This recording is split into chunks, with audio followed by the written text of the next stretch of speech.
Olá, aluno da sexta etapa de EJA, seja bem-vindo à nossa aula de História. Eu sou o professor Ananias Neto e hoje vai ser a sua primeira aula de História.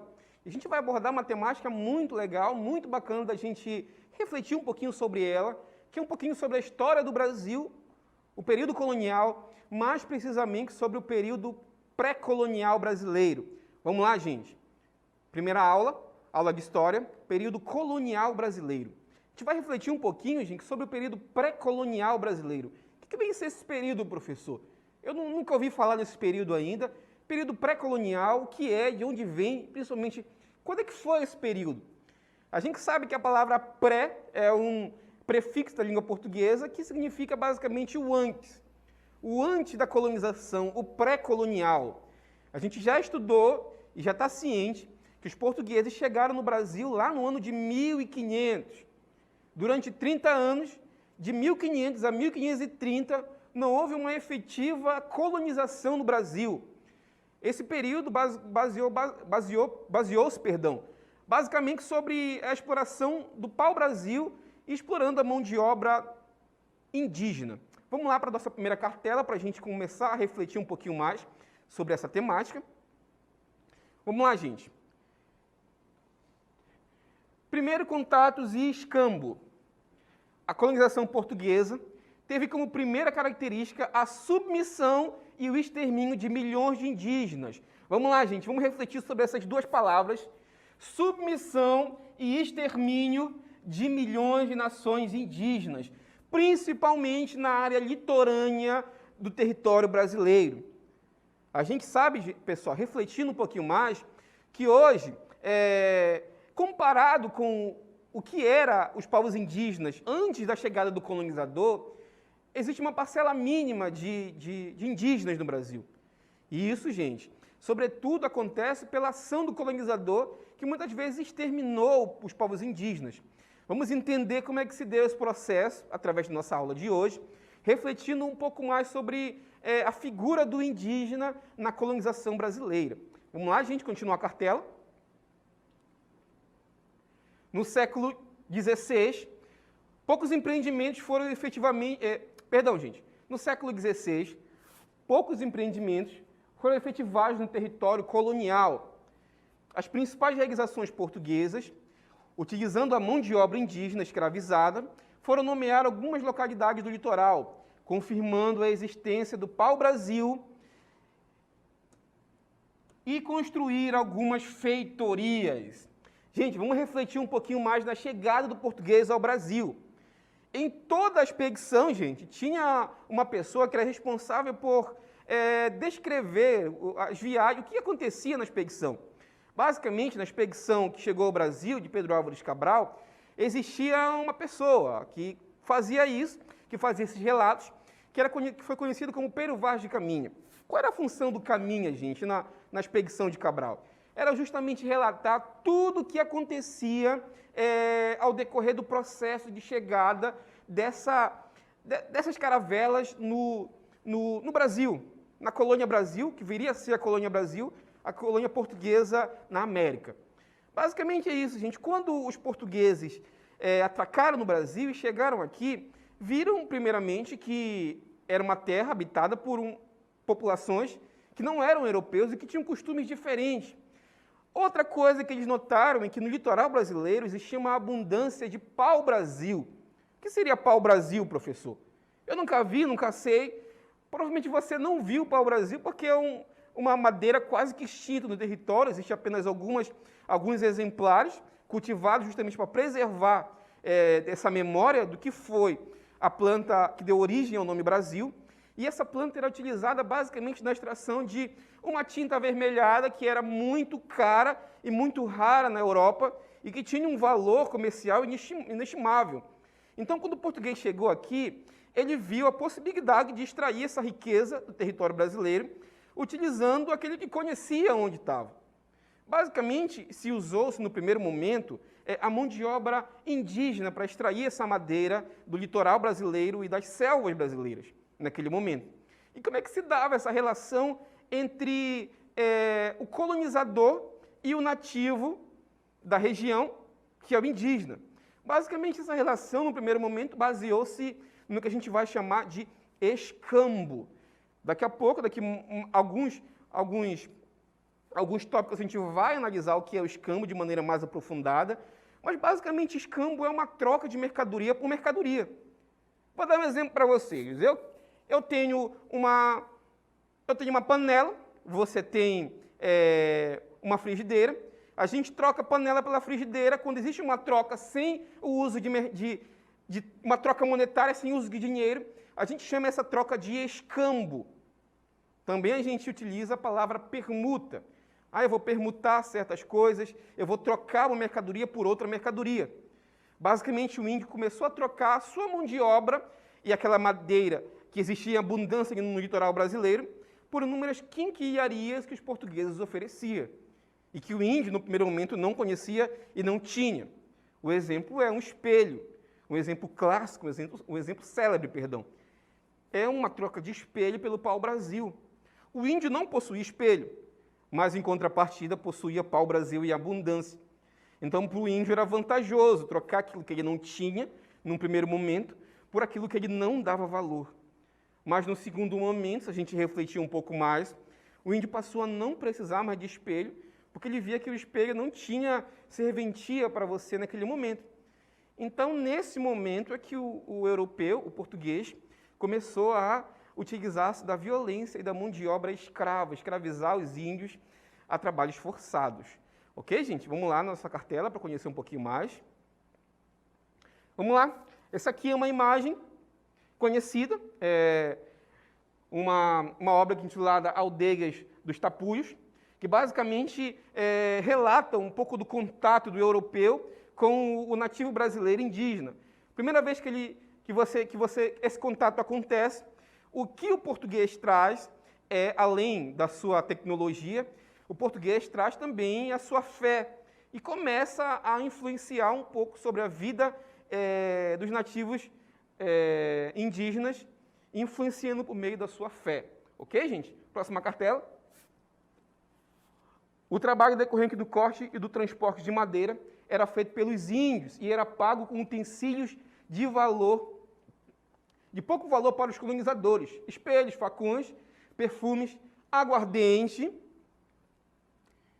que é algo que hoje similar à cachaça, eram utensílios que os índios recebiam dos portugueses. Vamos lá, gente, muitas vezes as pessoas, professor, mas eram utensílios que não tinham valor comercial algum, então, no primeiro momento, essa troca foi desleal. Depende do ponto de vista que você vê, porque se você analisar que era uma coisa que os índios não conheciam, era uma troca naquele momento que os índios julgavam como algo justo, mas depois o índio foi começando a refletir que os portugueses acumulavam muita madeira e começou a se perguntar para que os portugueses vão querer tanta madeira, afinal de contas? Porque não se tinha na mentalidade deles a mentalidade capitalista. A lógica capitalista não existia de acumular riquezas e acumular riquezas cada vez mais. Então o índio, que não era bobo, começou a negar-se a fazer esse trabalho. E foi nesse momento que a força entrou em ação e os portugueses começaram a escravizar as populações indígenas através, muitas vezes, da violência. Ok, gente? Vamos lá, próxima cartela. Isso aqui também é uma outra figura para a gente refletir um pouco mais, que é um índio atravessando um riacho, que é uma obra de um artista francês, o Jean-Baptiste Debré, uma obra muito famosa, que ilustra basicamente o cotidiano do europeu relacionando-se com o nativo indígena, e que mais daqui a pouco vai se tornar escravo. Ok, gente?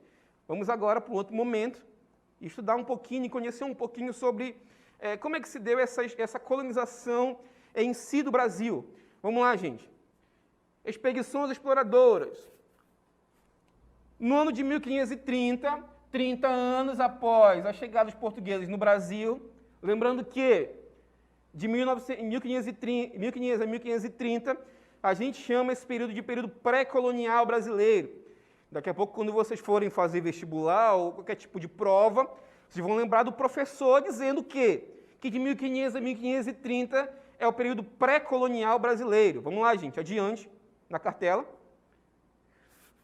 No ano de 1530, perdão, por favor, volte a cartela, chegou a expedição colonizadora, chefiada por Afonso de Souza. Guardem esse nome também, importante para a gente entender como é que se deu esse processo de colonização.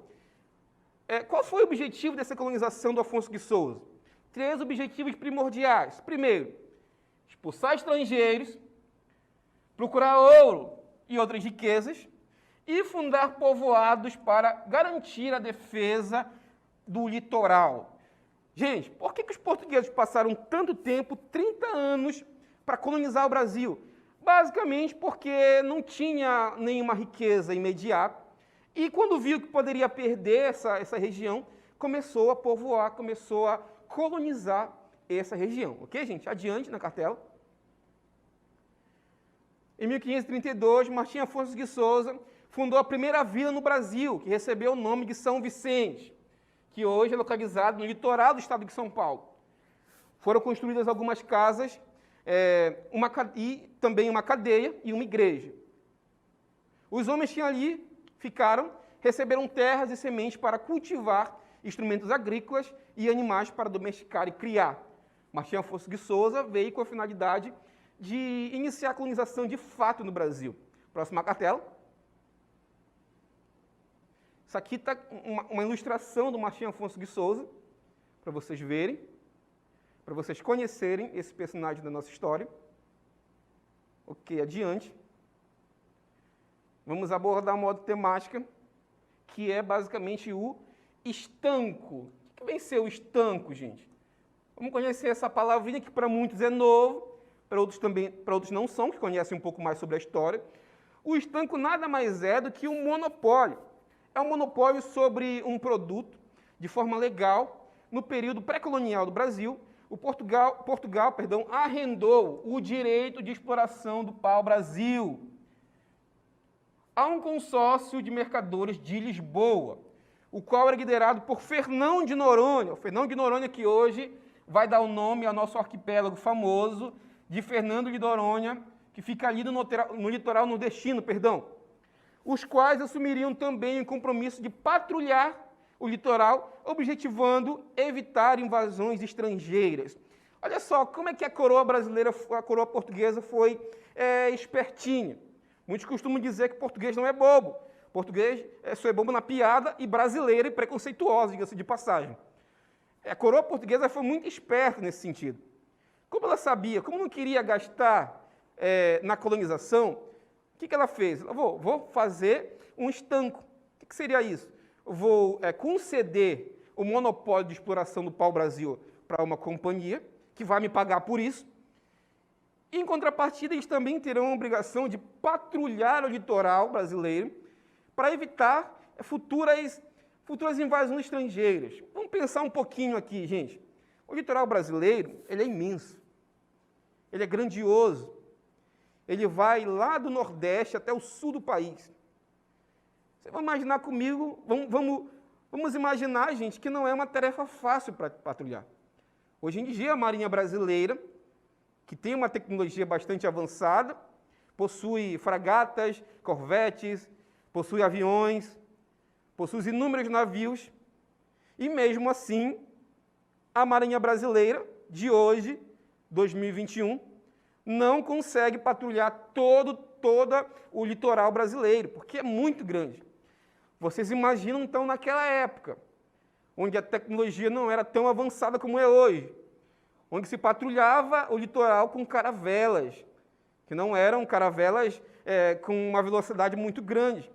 Quer dizer, o governo português viu que era impossível patrulhar o litoral inteiro para evitar invasões estrangeiras. E outros países começaram a olhar para o território brasileiro com o olho grande, o olho começou a brilhar. Nossa, vamos imaginar franceses, que ficaram de fora ali do Tratado de Tordesilhas, que dividiu as terras recém-achadas entre Portugal e Espanha. A França ficou de fora desse processo e viu também que poderia pegar uma fatia daquela terra e explorar para si.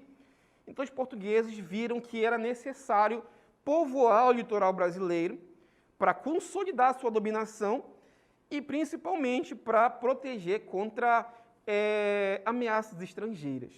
Para isso, gente, começou-se no Brasil a montar o que a gente chama de feitorias. Vamos lá, gente, vamos entender o que é feitoria, gente. Próxima cartela. O que são feitorias? Feitoria é um local, fortificado ou não, geralmente próximo a um porto. Funcionava como entrepostos comerciais. O que é isso, gente? Nada mais é do que um galpão, onde você poderia guardar mercadoria, guardar para o Brasil. Geralmente era fortificado. Vamos lá. Funcionava como entreposto comercial nas colônias das potências europeias, na época, das expansões marítimas. Antes dessa prática ser trazida para o Brasil, ela foi muito utilizada na Idade Média. Gente. Basicamente era um galpão, um armazém, perdão, utilizado para guardar o pau-brasil e outras mercadorias, e era fortificado justamente para evitar que houvesse invasões de estrangeiros. Ok, gente? Agora, nesse momento da aula, a gente vai partir para a nossa dinâmica local interativa, a gente vai passar algumas atividades, vocês vão ler, refletir e marcar aquela opção que vocês acham que é a opção, mais correta. Ok? Vamos lá, gente?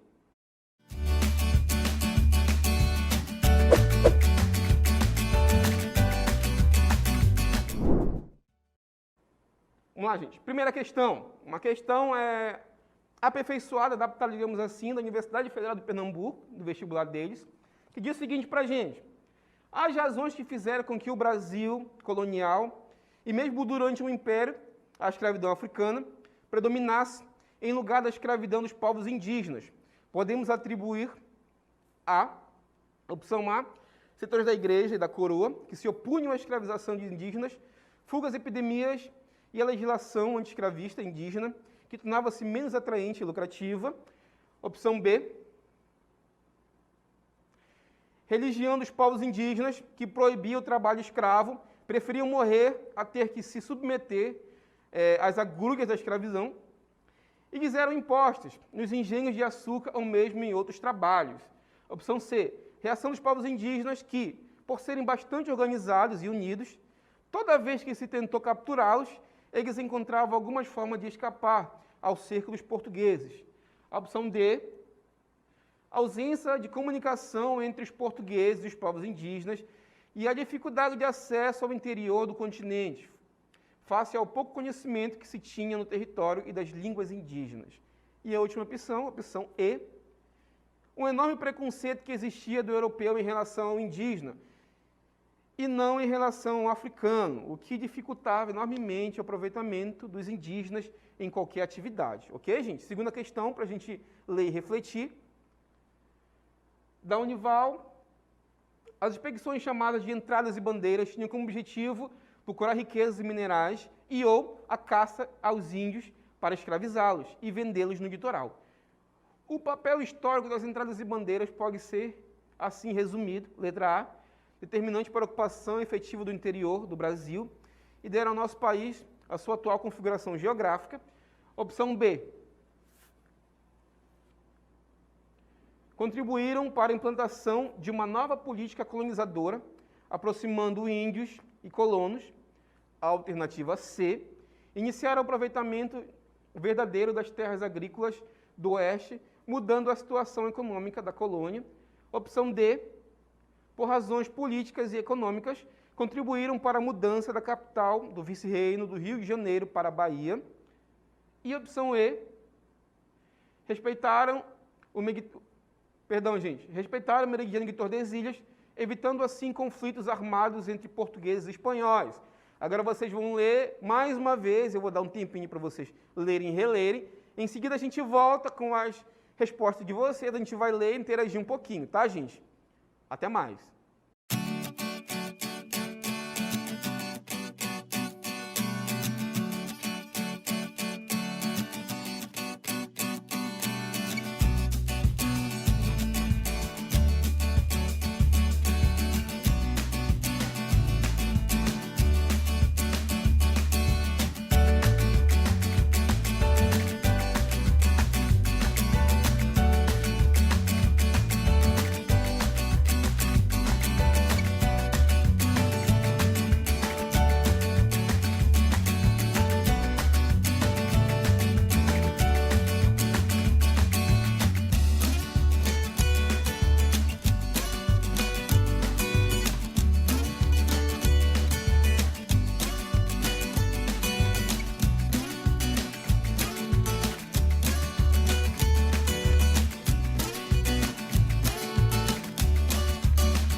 voltamos para a nossa interatividade. Agora a gente vai refletir um pouco mais sobre as opções, sobre as questões e responder a opção que vocês acham que mais corresponde com o conteúdo que a gente explicou. Vamos lá, gente, vamos reler um pouquinho as questões. Primeira questão, por favor. Aqui, ó. Primeira questão, a razão que fizera com que o Brasil colonial e o mesmo durante o Império, a escravidão africana predominasse em lugar da escravidão dos povos indígenas, podemos atribuir a... Aqui, gente, basicamente a pergunta é a seguinte: por que a escravidão negra prevaleceu em relação à escravidão indígena? Ok, gente? Vamos lá, as opções que foram colocadas para vocês. A opção que mais corresponde, gabarito, por favor,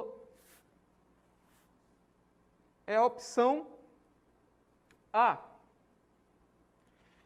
Que seria o seguinte, gente: além da exposição dos setores da Igreja Católica, a coroa se opunha à escravização de indígenas por conta dos lucros gerados pelo comércio de africanos escravizados. Basicamente isso. Além da própria cultura indígena ser contra o acúmulo de matérias, acúmulo e venda de materiais, houve uma resistência muito grande por setores da própria igreja, e principalmente porque o tráfico negreiro no Brasil era algo muito lucrativo. As pessoas lucravam muito com o tráfico de negros. Então começou a se incentivar ainda mais, mais e mais, a vinda de negros do que basicamente escravidar os povos indígenas que aqui habitavam. Ok, gente? Vamos lá agora para a segunda questão. Diz o seguinte para a gente: as expedições chamadas de entradas e bandeiras, aqui são os bandeirantes, também muito importante no processo de colonização do Brasil, tinham como objetivo de procurar riquezas, caçar índios e basicamente expandir o território brasileiro. Os bandeirantes tinham 3 objetivos básicos. Primeiro, expandir o território, sair do litoral e explorar um pouco o interior do território, ir atrás de riquezas, metais preciosos, e a terceiro objetivo era basicamente caçar índio para escravizá-los. O papel histórico das entradas e bandeiras pode ser resumido em... Também foram 5 alternativas, vocês tiveram tempo de ler, refletir basicamente qual a alternativa que mais se aproximava e responder no nosso chat. Ok, gente? Vamos lá para o gabarito. Gabarito. Resposta correta, opção A. Basicamente se dava por quê, gente? As entradas e as bandeiras contribuíram para o interior... Perdão, gente. As entradas e as bandeiras contribuíram para que o interior do território, que hoje forma o Brasil, fosse explorado, favorecendo a expansão do território colonizado por Portugal. Basicamente, a importância dessas expedições, as entradas e as bandeiras, foram um mecanismo de expandir o território brasileiro para além do que era delimitado pelo Tratado de Tordesilhas. Além de caçar metais preciosos e pedras preciosas, capturar índios e escravizá-los, também foi importante para expandir o território colonial português. Ok, gente? Então a gente refletiu um pouco mais sobre o processo de colonização portuguesa no Brasil, conseguiu refletir um pouco mais sobre o período pré-colonial brasileiro, e nas próximas aulas a gente vai aprofundar um pouco mais sobre como é que se deu esse processo de colonização portuguesa no Brasil. Ok, gente? Fiquem na paz e até a próxima.